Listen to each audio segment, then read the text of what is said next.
No, tak bude to naplněná. Pro superpařbu od Kachličky, pro Zatokse a mojeho psa Azora. OK. Co to je za rasu?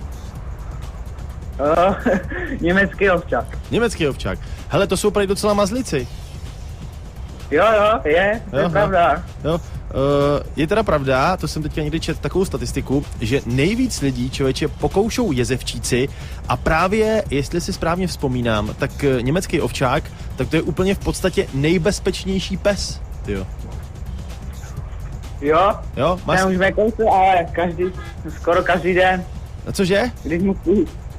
Když mu chci sníst žrádlo. Počkej, takhle, jestli mu lezeš do misky a dáváš si ty jeho granule, tak to je možná dobře, že tě chce kousnout, člověče.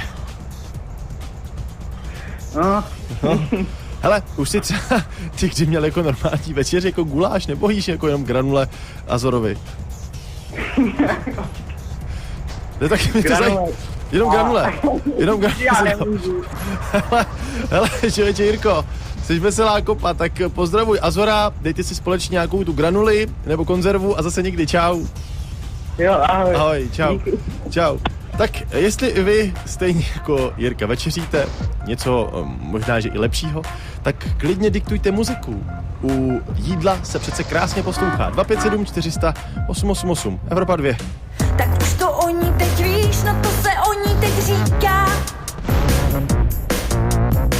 I on to o ní prej ví, teď se to dávno už ví.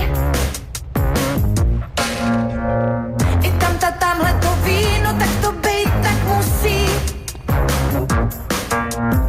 Když se to prosím tě říká, se to prosím tě ví. Je nafrněná, prej blbě vaří.